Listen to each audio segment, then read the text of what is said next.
Genesis means to create. Spermato is a fancy word for sperm. So on your test, I don't care which one you put. What else does it make besides sperm? Hormones. Which hormone in particular does a testis make? Testosterone. So testosterone because it's in your testes. Right? That's the male sex hormone. So it makes sperm and hormone. Are they inside or outside? Inside. Internal. They're internal. How do you know they're internal? They're in a sac.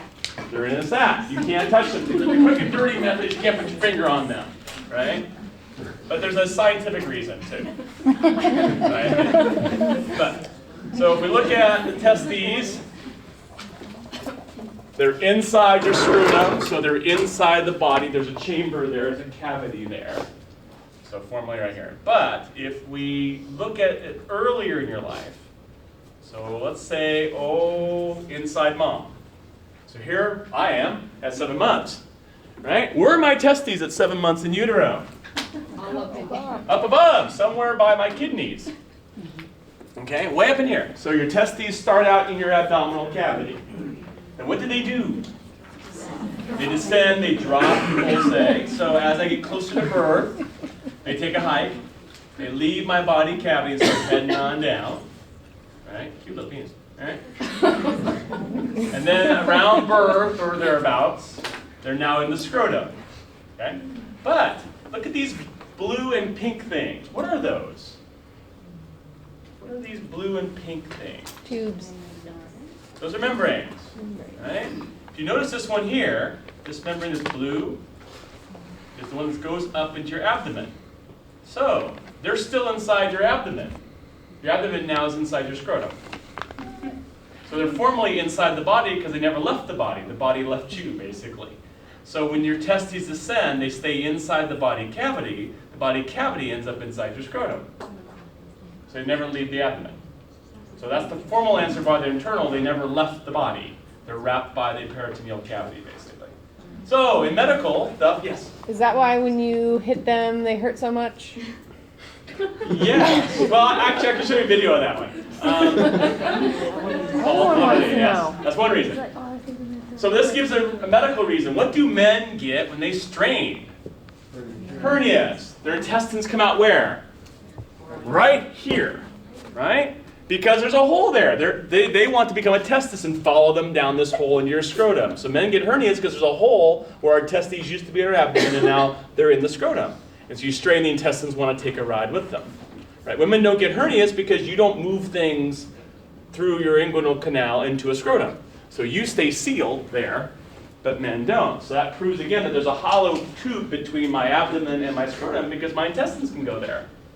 Actually, when I was little, they did. I had a strangulated hernia when I was little.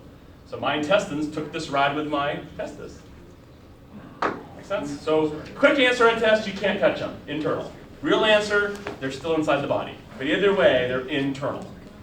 So let me show you what they're doing. So remember, their job is to make sperm. So to understand how they make sperm, you have to understand this wording here. What are those circles at the top? Read the screen right here.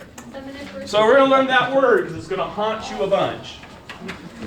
Let's learn seminiferous tubules. You just answered a really important question for me.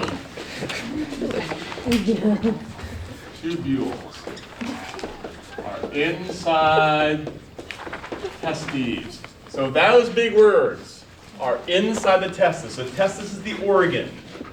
These are things inside an organ. What are those things? They're tubes, right? They're tubules.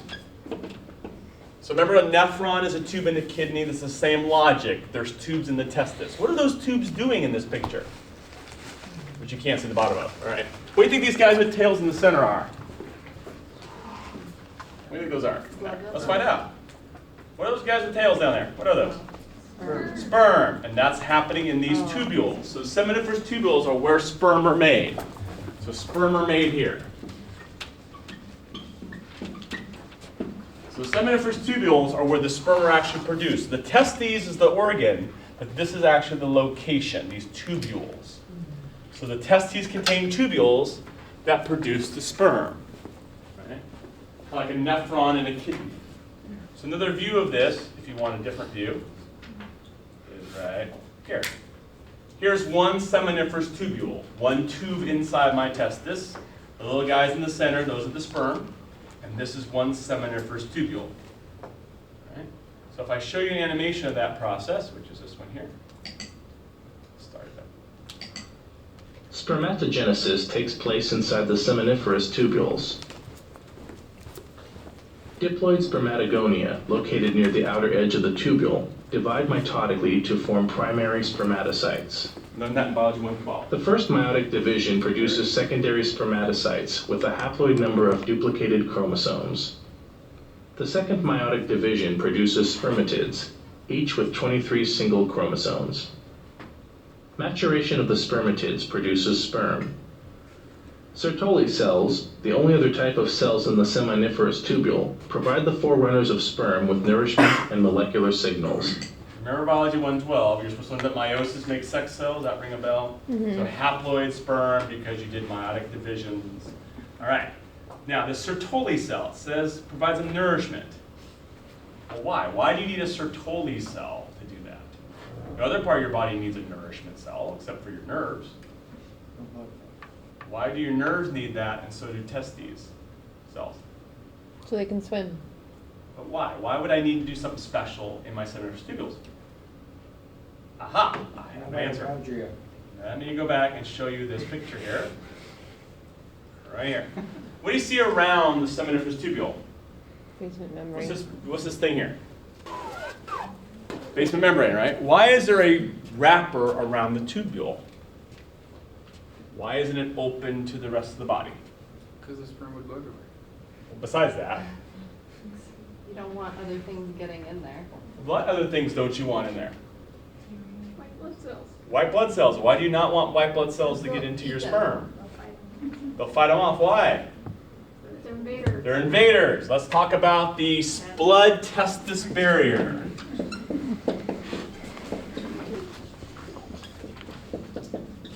So each seminiferous tubule has a barrier between it and the blood to stop immune system cells. Why would your immune cells be a problem for your sperm? My sperm. They don't recognize it. They don't recognize. Why don't they recognize them? They're hap. Because they're haploid. Because sperm are non-self. In MERV 232, your immune system hates anything that's not you. If you remember biology 112, when you do meiosis, you're genetically unique. Therefore, these sperm are not mine. They're half mine, and that doesn't count. So if white blood cells could get into my testes, they would destroy all my sperm as an invader like a flu. So you have to keep them out. So the only way you can feed them is to have other cells to feed them, because there's no blood. Make sense? Okay. So that's one reason the sperm cells are separated from the rest of the body, is because they're non-self cells. Yes? So do the Sertoli cells get nourishment from the blood and take Yes, it in? so the blood diffuses in the Sertolis, so Sertolis then dump it into the sperm. That way the blood never has to contact the sperm. So Sertolis acts sort of like a CSF kind of motion. But normally you should keep your immune system out of your sperm. That's a good plan. That's why there's this basement membrane system. So we go back to our animation, right? So the blood's on the left, there's no blood on the right because I'd kill my own sperm. The mature sperm consists of a head with an enzyme-containing cap, a midpiece with mitochondria to provide energy for locomotion, and a whip-like tail with a core of microtubules. So there's our sperm. So we're making those in the seminiferous tubules away from the bloodstream. You okay on testes? All right. So you asked a question, right? Getting hit in the balls. All right. Look, I actually have that video. I do. Yes. Let's go this way. We can take a minute The out. battle of the sexes were fiercely divided. Who has it worse when it comes to pain? On the one hand, women are left with the task of fitting a watermelon-sized object through a coin-sized hole. On the other hand, males protest that even the slightest nick of their family jewels can leave them incapacitated. So which hurts more, childbirth or getting kicked in the balls? Before we begin, there's a rumor that has circulated the internet claiming that the human body can take up to 45 Dell units of pain, and yet a mother feels up to 57 Dell of pain during childbirth, which is apparently equivalent to 20 bones being fractured at once. The claim then goes on to suggest that being kicked in the balls brings more than 9,000 Dell of pain. Now, apart from the absurd logic that both of these events can surpass the alleged human limit, it actually uses a unit of pain, the del, which doesn't even exist. There is a unit of pain once devised called the dole, from the Latin word for pain, dolor, but we'll discuss this later. To really evaluate this question, we first need to understand what pain is, which isn't an easy task. There's actually a group of specialized nerve cells in your body called nociceptors that react to pain. Unlike other nerves which readily fire in response to normal touch or temperature, nociceptors will only fire once a certain pain threshold has been passed. Some of these nociceptors respond quickly, sending signals to the spinal cord and brain, which produce sharp and sudden pain, allowing you to react quickly, while others transmit more slowly and are responsible for the prolonged, dull ache you feel. For males, testicles are internal organs that have migrated out of the body cavity, which we explained in a previous video you can check out here. And while some internal organs, such as the liver, feel no pain, others, like the testicles, are covered with many nociceptors, making them extremely sensitive. After all, their well-being is of the utmost importance. Furthermore, the testicles are attached to many nerves in the stomach, as well as the vagus nerve, which is directly connected to the brain's vomit center. And this is why when hit, the pain spreads throughout the abdomen. The fact that testicles have minimal protection only strengthens the accompanying symptoms of nausea, increased blood pressure, heart rate, and sweating. But not so fast, gentlemen. Even though childbirth may not be facing a direct blow to any internal organs, the mechanical distension of the uterine area also triggers nociceptors and causes the same kind of visceral pain. Also consider that throughout evolution, female human hips have become smaller while babies' heads have become larger. And not to mention labor lasts 8 hours on average with a mixture of nausea, fatigue, and pain. On top of it all, tension and stretching of muscle and tissue increase as labor intensifies, creating sharp and localized pain. Okay, so both obviously hurt and have a lot of mechanical stimulation sending signals to the pain centers of the brain. But this is where it gets tricky, because pain isn't simply a physical response, but rather a partially perceptive or subjective experience. This means that every single individual perceives pain in a slightly different way. And not only between individuals, but depending on your mood, alertness, or even previous experience, pain may affect you differently. It's for this reason that so many attempts to objectively measure pain have failed, including the dole system which we mentioned earlier. Interestingly, nearly 80% of upper limb amputees experience a phenomenon known as phantom limb pain. That is, they feel pain in a limb that is no longer there. And while little is understood about the mechanism for this pain, it's clear that there is no particular input to trigger the response, and yet they still feel a very real pain. As such, pain is not a stimulus. It's an experience that's different for everybody. Suffice to say, both instances of childbirth and getting hit in the balls can hurt a lot. So we call this one a tie. Apart from the fact that the experiences are completely different and there are so many variables to consider, in some instances a man could experience more pain than his female counterpart and vice versa. The main difference being one results in a newborn baby while the other potentially results in a decreased chance of having one. Got a burning question you want answered? Ask it in the comments or on Facebook and Twitter, and subscribe for more weekly science videos. Yeah, I was expecting that question. This is amazing. All right, let's go back to our chart. So, by the way, that would not be on your quiz or test. Epididymis. So, what is the job of your epididymis? You produce Oh. 2 to 3 pints of urine every day, but most of us still pay little Hold on. attention to their liquid waste. Stop So talking. what is your key- Stop talking. Thank you. I don't know how to get back to the one I want. All right, so back. In the battle of the That one. I just want to talk. This one. Good morning. Nice. This one. I'll find it later. It'll be on there somewhere. All right, I'll find it. All right, so epididymis. So what was the job of the epididymis? Sperm storage. Sperm storage. And maturation. We call this sperm school. They go there to hang out, they go there to learn a trade, they go there to waste time. So that's your sperm school. They're growing up, they're hanging out. Okay, so is an epididymis an I or an E? Is it inside or outside? Inside. It's inside, because where is it located?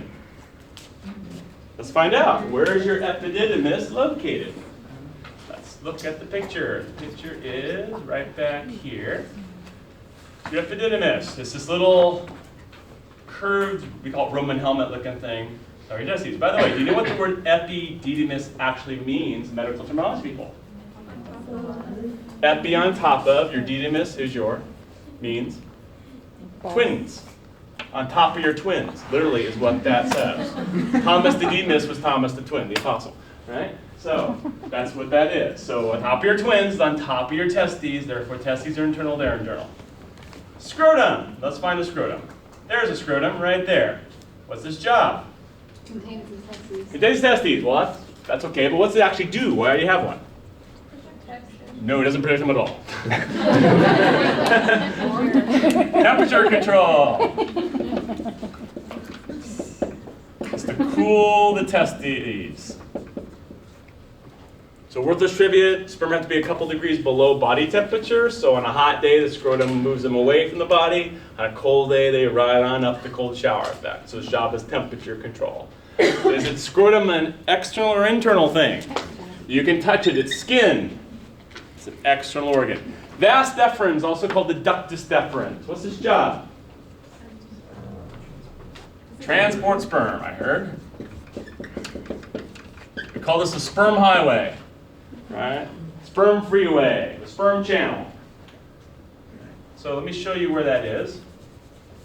So this red thing coming out of the testes and epididymis, out of the scrotum, going up and around, that's the vas deferens. Okay. Here's my big beef with this picture. All textbooks have the same problem. If you look at how they drew it, it looks like it kind of goes through the middle of your bladder, right? It doesn't go through the middle of your bladder. They just draw it that way. So if you actually were to crawl in some guy's rear end and look, that's how, look, there's one vas deferens for each side, and they curve around the bladder and meet. So on the pictures, they're not going through the bladder, they're going around it. So when you get to the lab, look around the bladder, not through it, right? But there's vas deferens for each side. Also called ductus deferens, that's a synonym. So if you get a vasectomy, they're cutting the vas deferens. And what would that do? That stops the highway, right? So the sperm can't move anywhere. That's a vasectomy. So where does it all go then? Nowhere, they just hang out in the school. They never leave their school. That would suck. That would suck. Being here forever? Yeah. Yeah. Me? Yeah. So is that inside or outside the vas deferens? It's inside, because it's inside the body, it goes around to the bladder, so it's inside. So I. Okay, then we have this seminal vesicle thing which you saw up there. What's its job? No one got it? Seminal vesicle? Makes fluid, very good. Makes fluid. We'll talk later what's in the fluid, but for now, makes fluid. Is it inside or outside? Inside. It's inside. It's behind your bladder. It's pretty far there. Okay, prostate, besides cancer, what's its job? Makes fluid. Again, we'll talk more about the fluids in a minute. But the prostate also makes a fluid. Is a prostate inside or outside? Inside. You have to dig deep to find it. Bulbourethral gland, also called CalPERS. What's it do? Take a guess. Makes fluid. So all those three make fluids. They're all kind of gland. Do you think the bulbourethral is inside or outside? Inside. It's inside. These glands are all internal organs. They're all making fluid, which we'll talk about. All right, so let me show you the glands here real fast, where we are.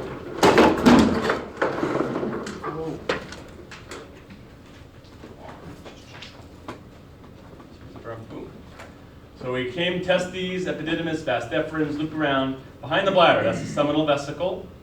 And the prostate is, which you learn, remember, with the urinary anatomy is under the bladder. This little guy in the corner, that's the bulbourethral. It's near the bulb. That's how they named it. That leaves only this other stuff out here. So let's figure out what those do. What's a penis do? Does anyone know what a penis does? Anyone want to say it out loud? Deposit semen in the vagina. Deposit semen. We call that copulation. We're not gonna talk Organ of about sexual intercourse. Sperm delivery device. What else does it do besides that? excrete urine. Excrete urine. Versus you're out. Male hobby. Whatever words you want to put there. Is a penis in or out? Right to Out. So, yes, otherwise what's the point, right? It's an external organ. Right? So it's interesting, people think males have all the outside parts, but we actually have very few of the parts external of the body. Right? We have a lot of internal parts. That leaves the last two. Pora cavernosa and all that. That's these structures here within the penis. What are their jobs? What do they do? They make the penis hard. We call that an erection. You can say that. So rectal tissues. So they cause erections, we'll talk about in a little bit. They're erectile tissues. Are they inside or outside? Inside. They are actually external. What? Yes, I know you can't touch them, but they're part of the penis and they lump them together. Lame, I didn't write them. That's weird. Yes, under the skin, I know, but it's just where they do it. So the erectile tissues are external even though you can't touch them. Correct. But the prostate gland is internal even though you can touch it. Don't read too far into it. Okay. You'll just end up going in a circle. Right. Just an observation. Yeah, it's just, they just had to put it somewhere, I think. So let's go back to number 1. We're going to go back to these glands and start writing out what the glands do specifically.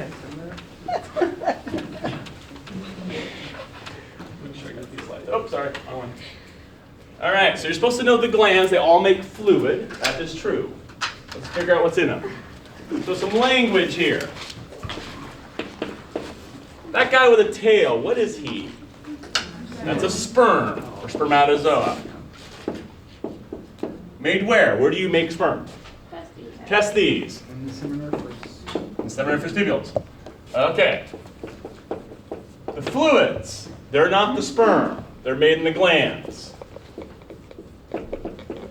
So you have two components that you're talking about. You have the guys with tails, which are testes, and the fluid they're floating in. That's the gland. So we're talking about this part, not those. So we have 3 glands.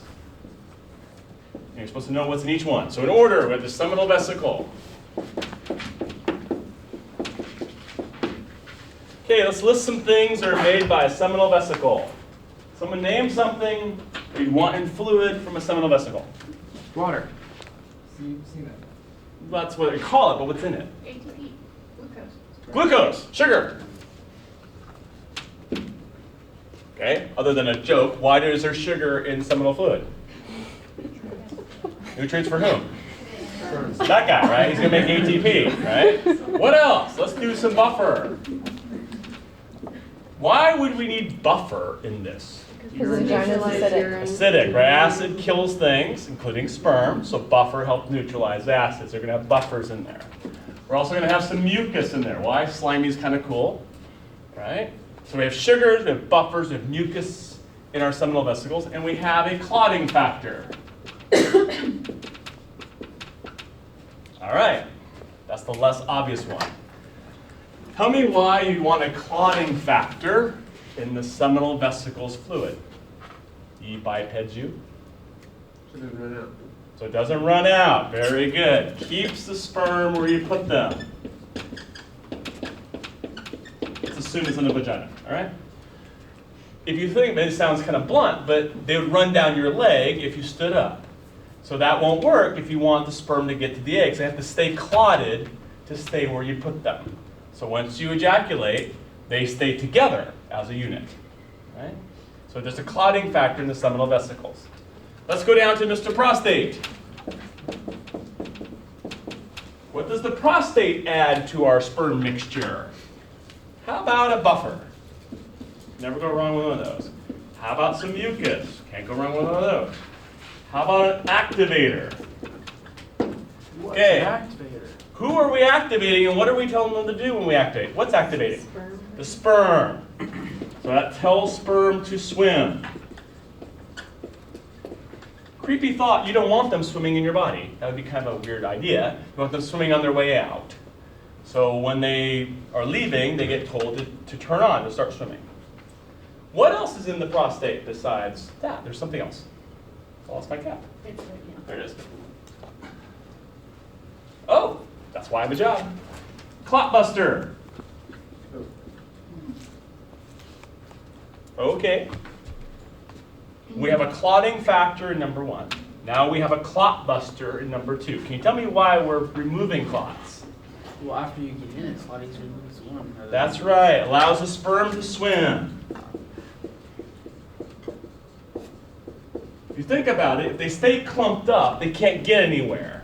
They're stuck. So we need them to unclot to get somewhere. And gee whiz trivia, this is a 20-minute delay. After you ejaculate, your sperm will clump up for 20 minutes. Then they'll become watery because the clot buster kicked in. And then they're free to go. Kind of neat. So we have a bunch of fluids, some more fluids. No, yes? So if you had like prostate cancer and Yes. you had it removed, Yes. would your sperm always just be clotted together then? Yes. In fact, if you do a seminal analysis, you look at liquefaction rate, those things, they can actually plot that and say, your sperm are not liquefying. So then would it be harder to get someone pregnant? Yes. Okay. And is that the All things same? being even. Is that the same as low motility, or is that? It influences motility. Okay. So liquefaction is how quickly it becomes liquid. Motility is how they're swimming when they are liquid. So motility is more the activator. Liquefaction is more the clotting factor. One more to go. Third gland, which is the bulbourethral, which I'm going to abbreviate. Can't go wrong with more buffer. And you can't go wrong with more mucus. So slimy buffer. But these are the 3 glands the male has to make fluids to feed the sperm. Right? So over here we're going to add some more vocabulary. We're going to talk about male orgasms for a minute. All right. I should know there are 2 stages to it. First one's called the emission stage or emission phase. Sperm meets the glands. So the guy with the tail ends up meeting the fluid from the glands. All right, so you're mixing them together. What do you think happens after you mix them together? You shoot them out, I heard. Yes, ejaculation. Semen leaves the penis. So you first have to get the guy with tails and these fluids into one kind of container, and then you let him leave. Right? So there's 2 stages. But that's what the glands are doing, is adding these fluids to help the sperm do their job, which is to swim, and stay there, and find the egg. Make sense? Those are the glands. So the male glands are all trying to help the sperm survive. Make sense? Okay, let's talk about question 2. Let's talk about erections while we're here. All right? I'm going to show you a kind of a creepy, strange picture. Okay, so I'm going to cut your penis like some kind of banana thing. All right? If you cut a penis, you get that picture. We call that the penal clown.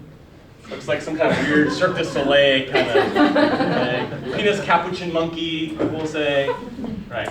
So that's inside your penis. Right?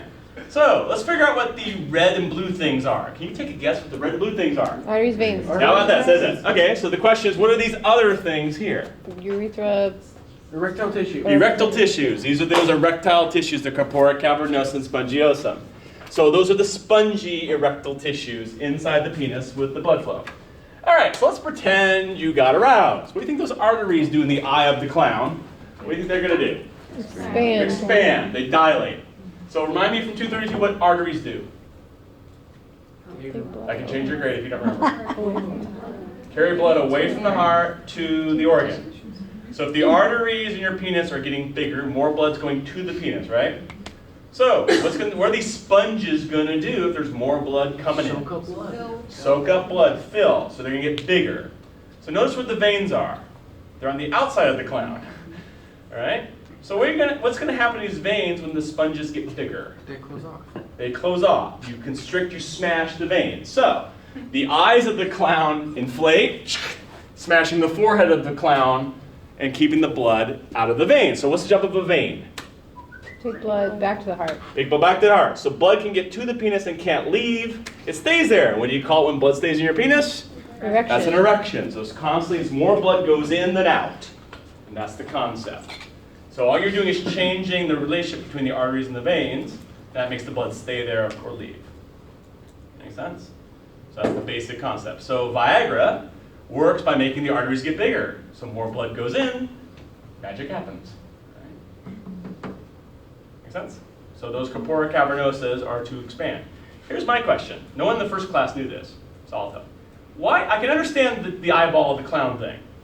Why does he need a run around the mouth? I mean, why put a sponge there? There's no veins really there. I mean, there's a few. This is not an artery, that's a urethra. Why would you need that one? Close. Maintain pressure Maintain pressure to do what? during ejaculation. So let's think about it. What would happen if these two kept getting bigger? You'd close off your. They close off the urethra, right? And what do you need a urethra for if you're a male? In this context, to ejaculate, right? So if you want your urethra to stay open, you have to inflate around it to keep these two away. So in a male, this one inflates to keep the urethra open. These two inflate to keep the penis up. That's why you need the three of them, right? So they're all working to cause erections, but there's a different physiology between the bottom one, which is to keep your urethra going, versus the top two. They're all erectile tissues working on blood flow. Make sense? All right, so that's the erectile tissue. So unlike a rodent, you don't have a bone in there, you have blood flow.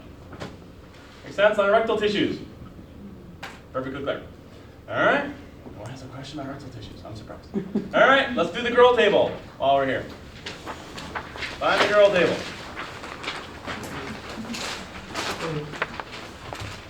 So we're going to do the same thing. We're going to walk our way down the female table to pretend I am an egg.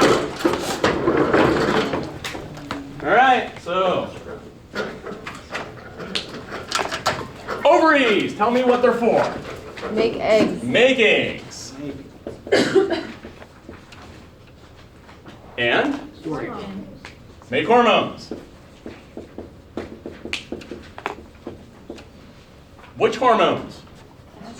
Estrogen is one, and progesterone is the other, which we'll talk about next week. So a male's testes make a sex cell, sperm, and a hormone, testosterone. A female's ovaries make eggs and female hormones. But they're basically doing the same job. They're doing a gonad making a gamete and a gonad making a hormone. Are your ovaries inside or outside? Inside. I hope you say inside. Right? I'll have to cut you open to find them. Fallopian tube, uterine tube, oviducts. What are they for? Passage for transport eggs. So we're transporting eggs. All right? So egg highway, right? However you want to phrase it. Are they inside or outside? Inside. They're considered internal. So to prove that, I'll show you a picture. Then we'll fill the rest of it.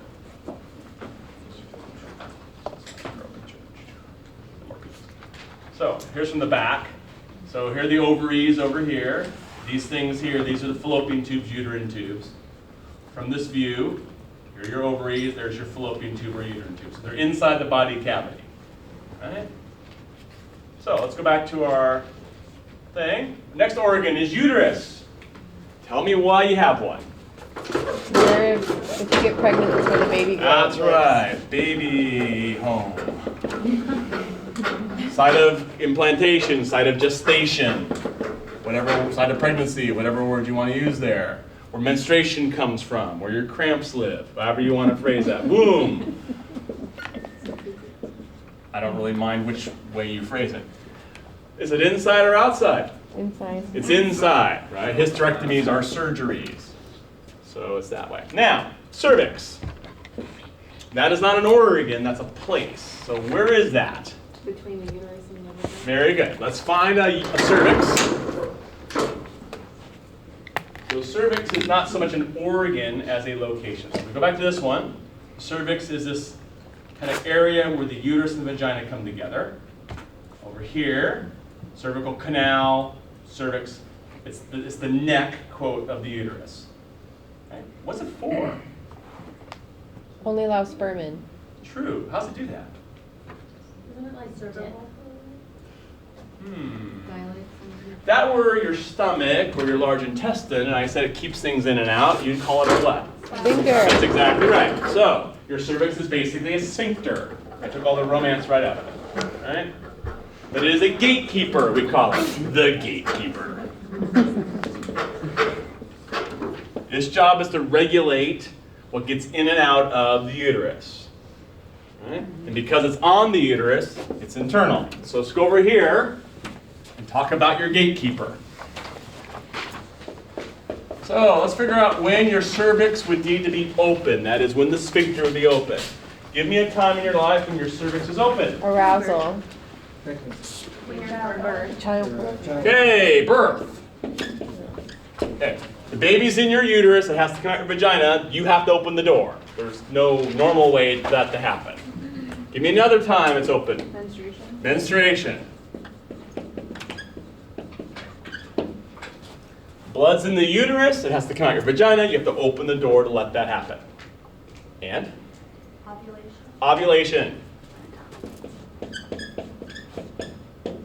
Okay, tell me why it has to open an ovulation. That's ovaries. Why would they need to open for the ovaries? Let the egg out when it doesn't get implanted.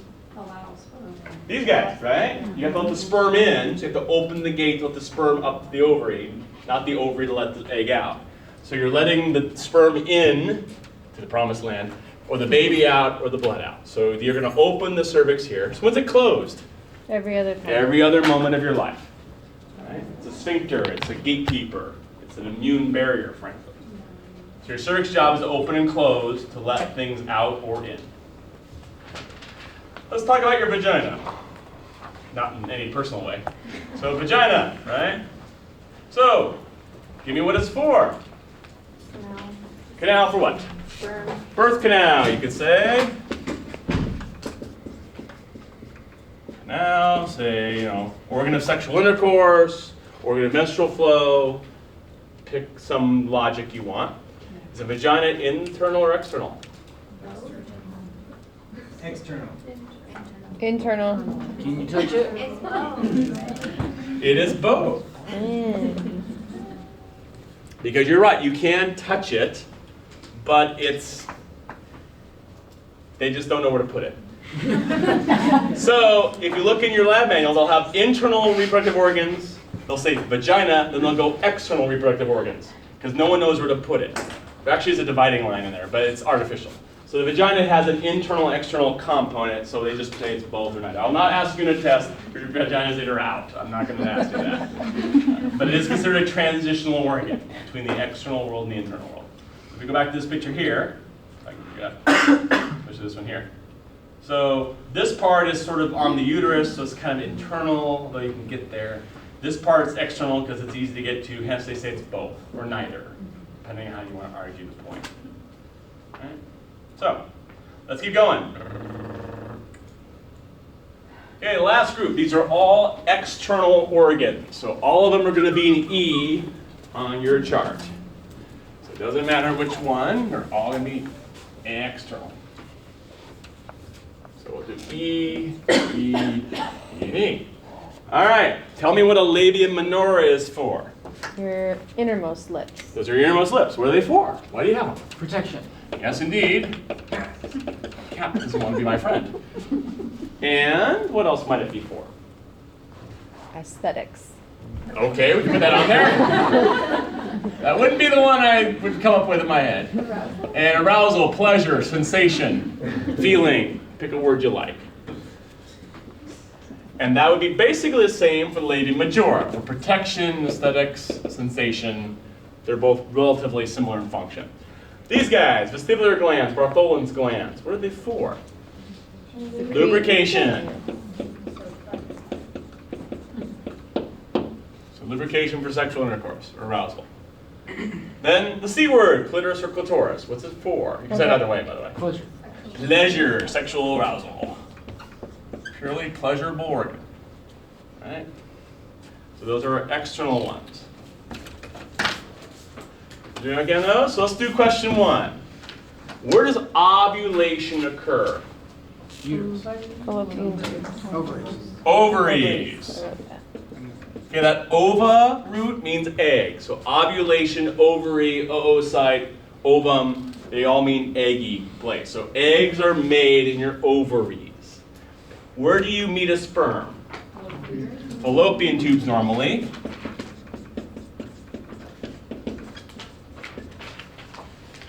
And then assuming pregnancy means baby living in you, where are you pregnant? Uterus. That's the uterus. So if you think about the male side, it's all about the sperm. In female, every organ is taking a different job. I make the eggs, you meet the sperm, you grow a baby. So there's a difference in division. Let's go down to number 2. Your book says something very similar to this. The clitoris is homologous to the penis. The labia are homologous to the scrotum. From Biology 112, what does homologous mean? The same. Same, similar, right? So what do they mean by that? What makes a clitoris and a penis the same? Nerve endings. Nerve ending, so feeling. What else? They both get larger. They both get larger, they both get erection, they both have erectile tissues. What else? They're both also delivering the urethra. And the penis does directly, that one wouldn't. Okay, let's do labia. How is a labia and a scrotum the same? They come from the same tissue. They do. What's the job of the scrotum? Kind of badly. Holding, right? You can argue the labia. The best answer, though, is not their function, but where they came from, as Tricia said. So let me show you this picture. I mean, we'll do this actually in a couple weeks, too. Here you are, in utero, in mom's tummy. What are you? What is that? The word. You don't know, right? Because you don't know. That's the point. Intersex. So in biology, we call that a girl because we just do. So there you are. You were conceived a female, whether you like it or not. Then you have option 1 or option 2. So as you get closer to birth, you become this, right? So if you start out with a female, this thing here would be a clitoris. If I want to make it a penis, I just make it grow longer. So it's exactly the same tissue, the exact same nerves, the exact same arteries, you just make it look different. So a penis is really just an overgrown clitoris. So they're exactly the same, they're homologous. How do you make a scrotum? Glad you asked. Take your labia and stitch them together. If you ever wonder why there's a seam running up the bottom of your penis, that's where your labia used to be. They fuse together. All right? So I can build a scrotum by taking the labia in the same parts and gluing them together. So they're exactly the same organs. There's no difference other than how they look. So in biology, they're the same part. Cool, eh? Yeah. Yeah. All right. So that's why we mean they're homologous. They have the same function because they have the same origin. Right? So we'll talk more about that later. But in theory, everyone has the same parts, basically. So now, question 3. Organs with V words. I have a vulva word, a vestibule word, and a perineum word. We're going to learn those words because you're supposed to know the differences. Let's put some words up here.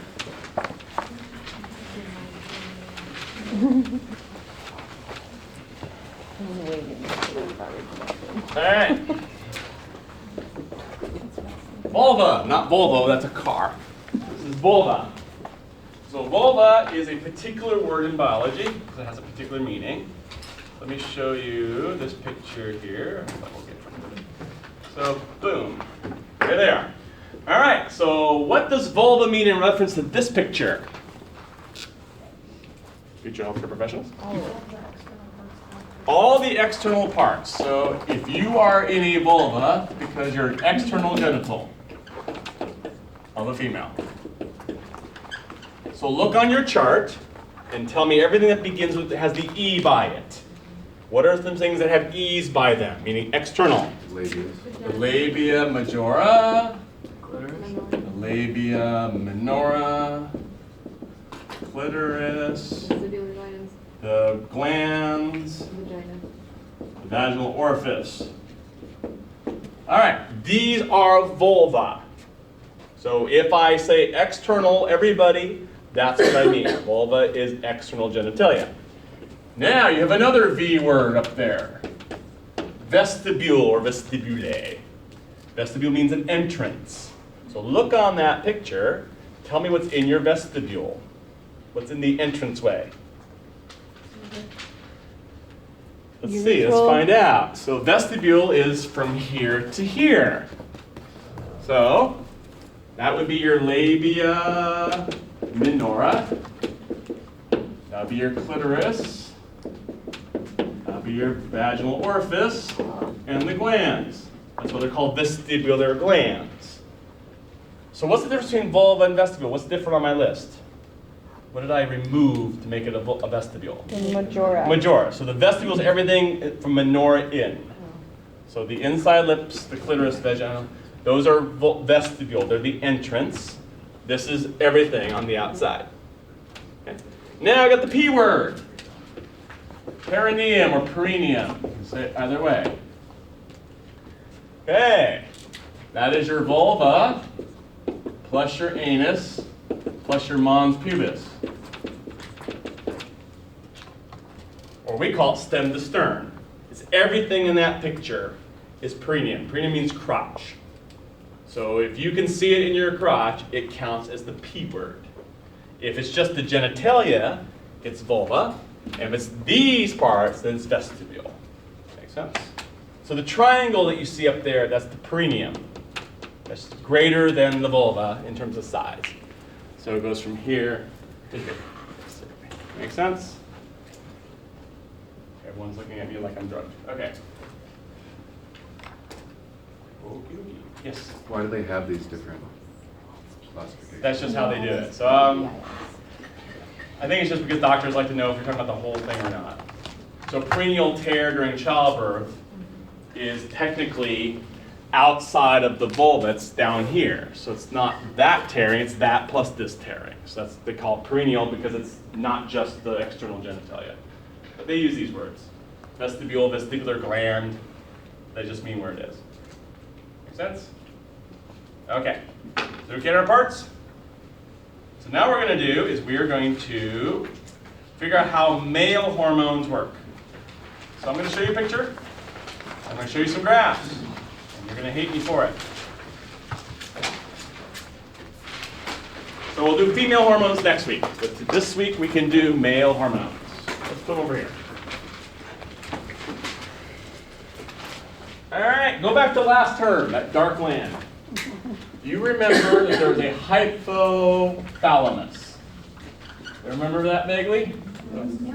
Okay, remember that it made hormones, right? Yes. What hormones did it make that relate to reproduction? No and no. I'll give you a hint. They ended with RH. G.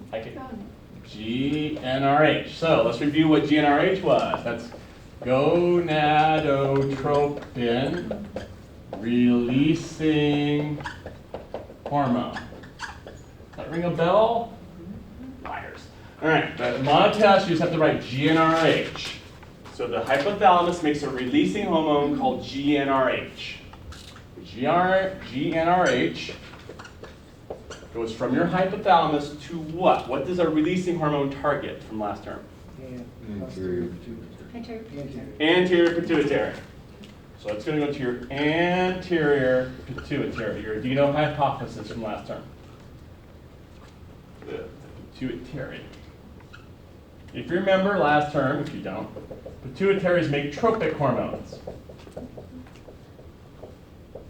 So releasing hormones, hypothalamus, tropic hormones, pituitary. What are the two hormones you learned last term that relate to reproduction? FSH. FSH is one. The other one is luteinizing. So you can just give me the abbreviations. Follicle stimulating is FSH. Luteinizing, but I'm okay with FSH and LH. So in the male brain, we do have one. You're going to be releasing GnRH. That's going to tell your anterior pituitary to release FSH and LH. Where do these go? What's the target of FSH? Testes. So FSH is going to go to the testes. And what's it going to tell the testes to do? Make sperm. Make sperm. So FSH is going to tell the testes to crank out sperm. The way you're going to remember that is sperm have tails, and they look like fish. So FSH makes you grow fish in this context. Right? So FSH from my pituitary tells my testes I want sperm. All right, let's do LH. Where do you think LH targets? Say testes. Testes. To the testes. So they both target the same place. What else would you tell a testis besides making sperm? Make testosterone. Make testosterone. Good job. Remember, your testes make two things. We make hormones and we make sperm. So LH tells it to make basically testosterone. FSH tells it to make fish. So each hormone has a target, the same target for a different job. So I'm going to show you a picture of that, and then we'll do an animation of that. So here, boom. Here's my hypothalamus from last term. All right? So hypothalamus makes releasing hormones, in this case GnRH, which go to the anterior pituitary, the adrenal hypophysis, whose job it is to make tropic hormones, which are FSH and LH. They go to the testes, which are colored blue for a joke, and then you make sperm and testosterone. Right? So you get two hormones for two different jobs. To show you this in a little more detail, I'm going to go to here. Hormonal mechanisms that influence male reproductive function involve endocrine tissues contained in the hypothalamus of the brain, the anterior pituitary, and the testes. So three organs talking to each other. So my hypothalamus is the boss, is the CEO. So we'll go there first. In the hypothalamus, certain neurosecretory cells secrete gonadotropin-releasing hormone. Gonadotropin-releasing hormone is carried by the blood to the anterior pituitary, where it binds to receptors on gonadotrophs and stimulates the cells to increase secretion of two gonadotropic hormones, luteinizing hormone, or LH, and follicle-stimulating hormone, or FSH.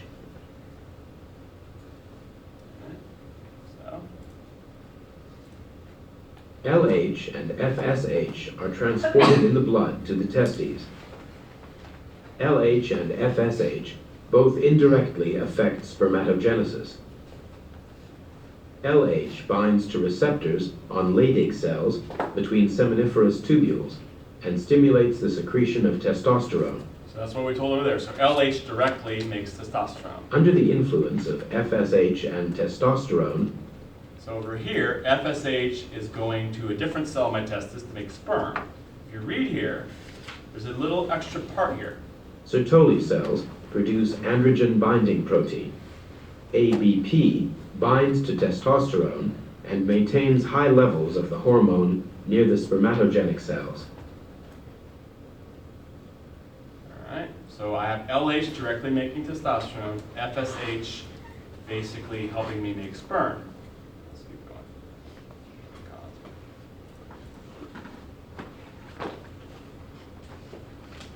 Under the influence of testosterone, Sertoli cells nurture the stem cells and the developing sperm cells. Testosterone stimulates the final stages of spermatogenesis.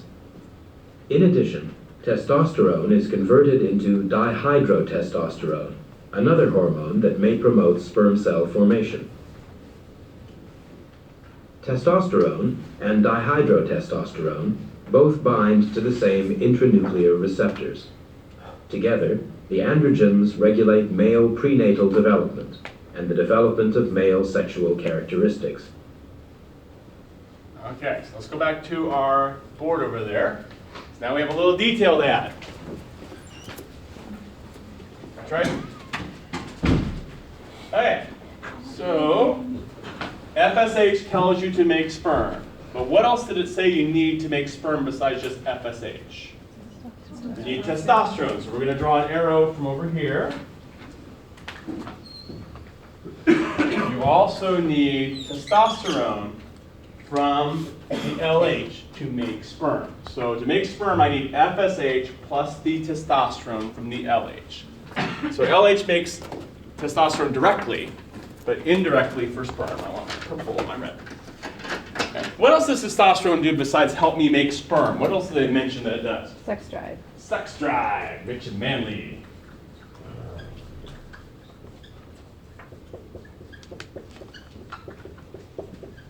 Remember last term, sex hormones make you sexy, right?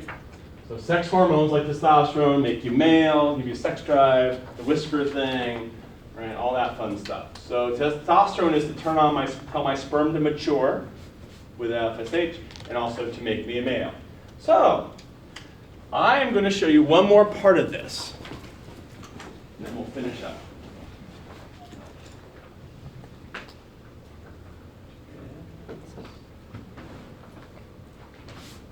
Sertoli cells release the protein hormone inhibin when the level of spermatogenesis required for male reproductive functions has been attained. So if you think about what they just said here, we're going to talk about negative feedback control. So you can just bet I'm going to start making a graph up here, aren't I? So let's make a graph up here. We're going to start graphing negative feedback control of this. So I'm going to erase all this. All right, let's make a graph, shall we? Time. We'll do sperm number over time. Okay? Suppose you have lots of sperm just milling around. What does your brain think of that? Knowing what you know of graphs in this class, what does the brain want that graph to do? Get rid of it. Get rid of them, right? So how can a brain do that, looking over here? Increase testosterone, increase Nope. estrogen. Nope, well you could do that, but there's an easier way. Decrease. I'm going to decrease GnRH. So the hypothalamus will make less GnRH. And then if I make less GnRH, what will I make less of because of that? I'll make less FSH and LH. Just remember the chain of command thing from last term. So my hypothalamus says you got too many sperm doing nothing in school. So I'm going to tell the pituitary to turn off. And that's going to decrease your testes activity. And if my testes slow down, what will my sperm number eventually do? Decrease. It should go down, because the sperm will eventually die. And eventually, after a couple weeks, they'll die off. Right? Okay, so let's say you 4 kids on a farm and a teaching job, you have no sperm, right? So, what will GnRH do? Increase. So my brain says you need more. What's that going to do to LH and FSH? Make them go up, right? And what should my testes do when this happens? Increase. They should increase activity. If testes increase activity, you should get more sperm being produced over time. So good old negative feedback, right? Okay, here's my question. How does your brain know how many sperm you have? Because we're graphing sperm number. Sperm receptors. Pressure. Nope, not pressure. Remember, there's a blood barrier, right? So you can't count them as they're floating by. They mentioned something right there in that animation. What did they mention? They mentioned something. They mentioned this protein hormone called inhibin. So let me show you a picture of what they're talking about. Right back here. All right. So here again is my brain, hypothalamus, making GnRH to anterior pituitary. That's making LH and FSH. That makes testosterone plus sperm. You look over here, this red line, that's inhibin. That's the compound that we're talking about. And why do you think it's colored red? Can you guess? Stop. Stops it. So over here, we're going to add some detail. When the sperm are being made, you increase sperm. That increases inhibin. That's a hormone. So as I increase the sperm number, I produce more and more inhibin. And why do you think we call it inhibin? Because it inhibits What does it inhibit? sperm. How? GnRH. It turns off my brain and pituitary. So my sperm number goes up, inhibin climbs.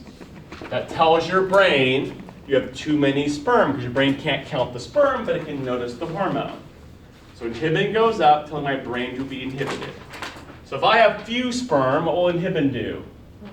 Goes down. I have less inhibin. That tells my brain it can speed up. Yes? You said it goes to the hypothalamus or the... It goes to the pituitary and the hypothalamus. Both of them are affected, so I'll show you that. So on this picture here, it just shows it going like this. I'll show you in the animation. Okay, so, play. And is delivered by the blood to the gonadotrophic cells within the anterior pituitary. Inhibin acts on the gonadotrophs to reduce FSH secretion and thereby decreases the rate of spermatogenesis. Similarly, testosterone acts in a negative feedback manner on anterior pituitary gonadotrophs to suppress the secretion of LH.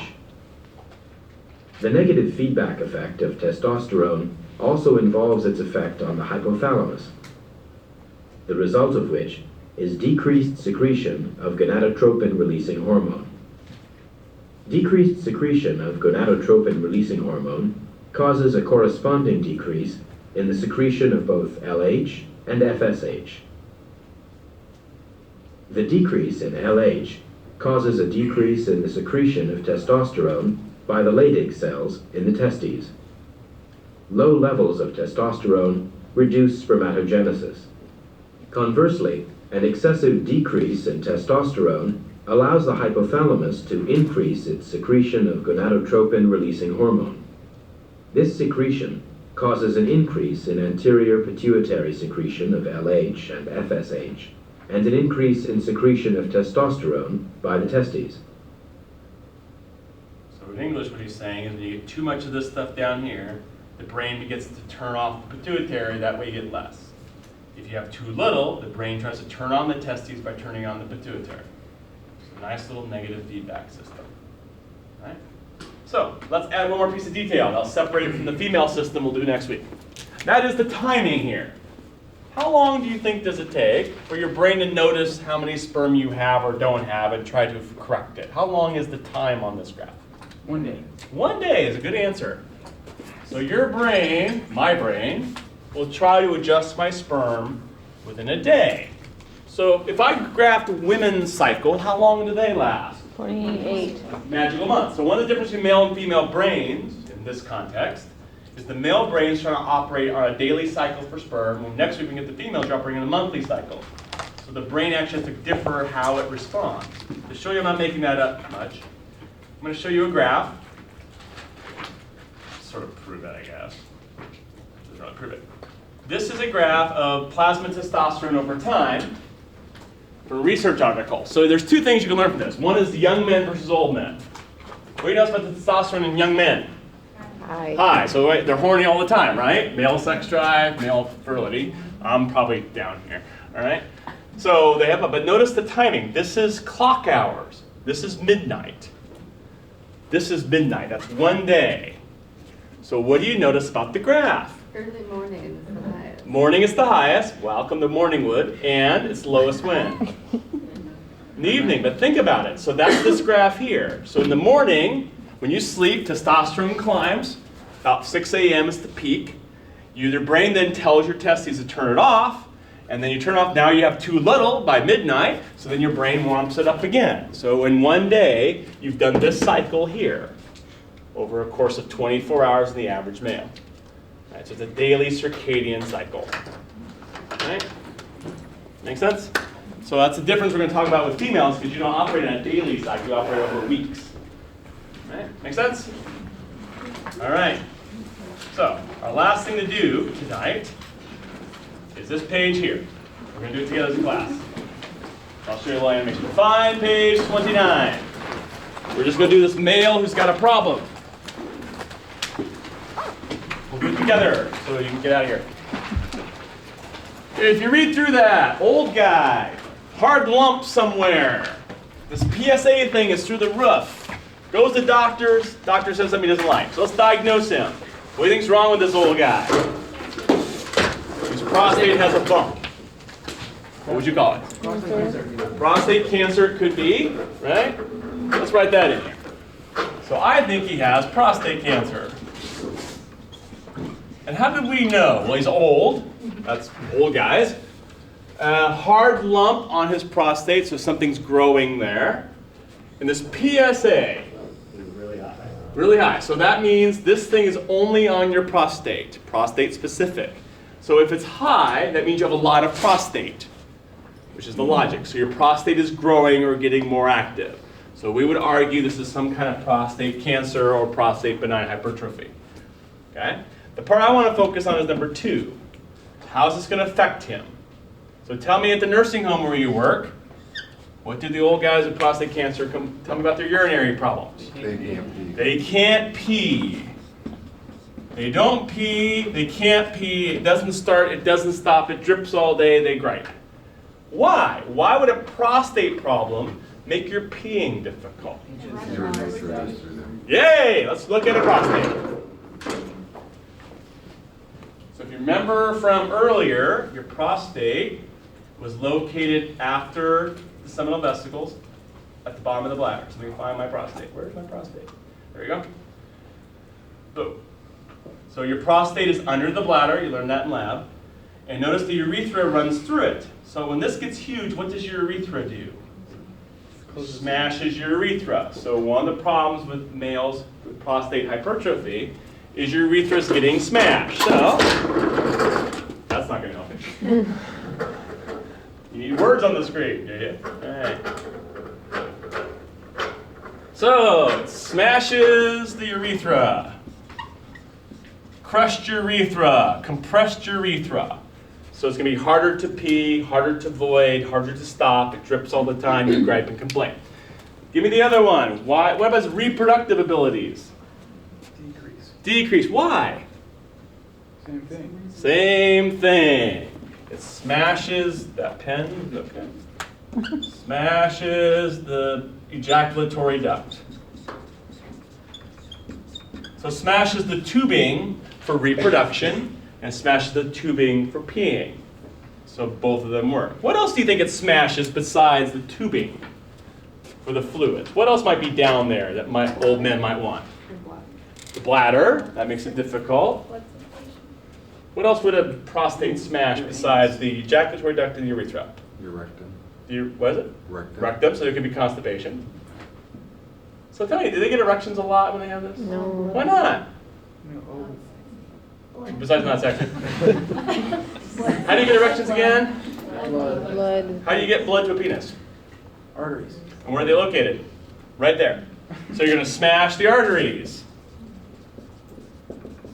So if I smash my arteries that are going to my penis, they can't let blood in, so hence no erections. You also smash the nerves. So you can't feel your penis, you can't get blood to your penis, hence nothing works on your penis. Because you're smashing that area of the plumbing. Make sense? Let's do question 3. I want to lower his testosterone, so I'll make it not grow. Coming over to my graph here, can you tell me some ways I can lower testosterone? I can give him inhibin. So one option is I can increase his inhibin. Because inhibin would turn off his brain to turn off his LH to turn off his testes. What other thing could I do to stop testosterone? Turn off GnRH. I can lower GnRH. Because that would turn off his brain to turn off his testes. What other thing could I do? Turn on. Go straight to the anterior. I could turn off LH, right? I'm going to do that. I could lower his LH levels. Because that would turn off his testosterone production in his testes. All 3 of those would work to lower testosterone. It all work fine. Make sense? All right. So let me show you a little animation of this. And we'll talk about the castration thing. That's not here, that's here, that's here.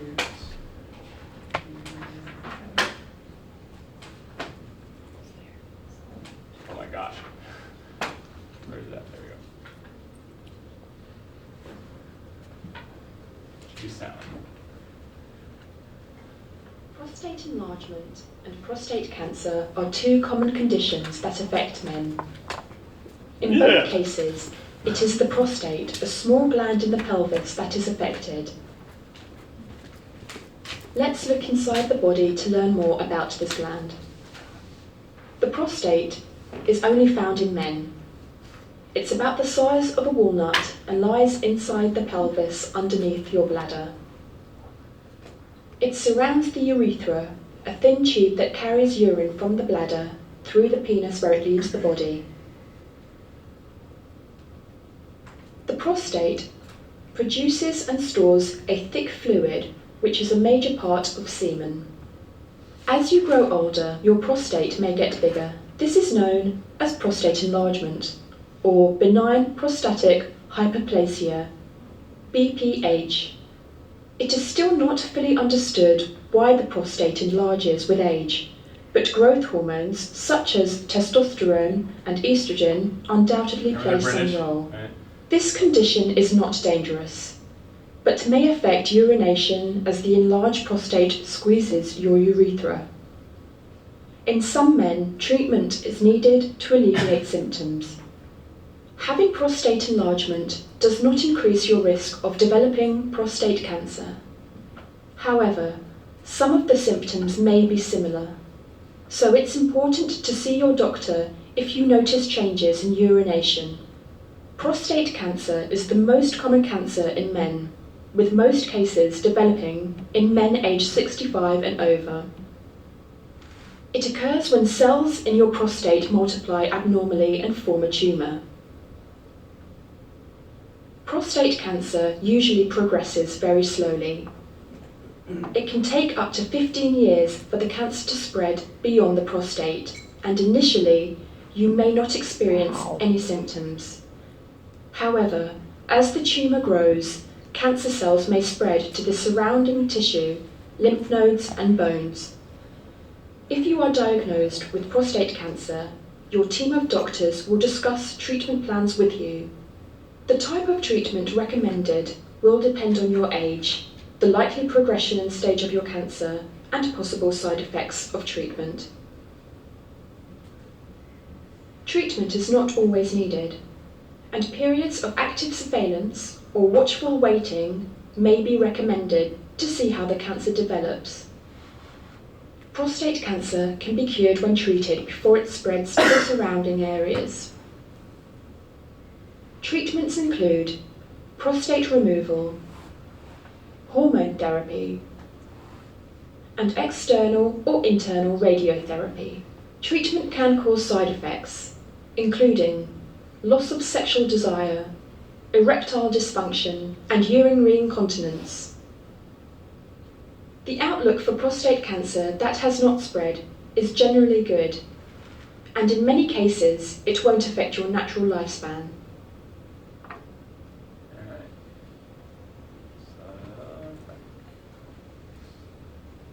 So this doctor decides to castrate him. Okay? So, what do you do when you castrate? As a farmer, I know this. How do you castrate something? Cut the testes off. So why would that reduce testosterone? That's where you make testosterone, right? If I cut off your testes, you no longer have testosterone. All right. So why would that reduce his prostate growth? I mean, why would cutting off his testes make his prostate stop growing? They mentioned it actually in the animation slightly. What would testosterone have to do with the prostate? It's a growth hormone, because look over here. What does testosterone do? Male sexual characteristics. So name a male sexual characteristic is having a prostate. So if I have testosterone, I grow my sexual organs. So if I turn off my testosterone, my prostate thinks I'm a woman and decides to get smaller. That's the logic of this. So they're testosterone responsive. So if I reduce testosterone, I get less male pattern. What's the con with that? So why don't you want to be castrated? Anyone? Anyone want to volunteer to be castrated? Anyone? Anyone? What's so wrong with that? Why do we do it on the farm? Why do we castrate animals on the farm? Make them docile. Right? What? Make them docile. Make them docile.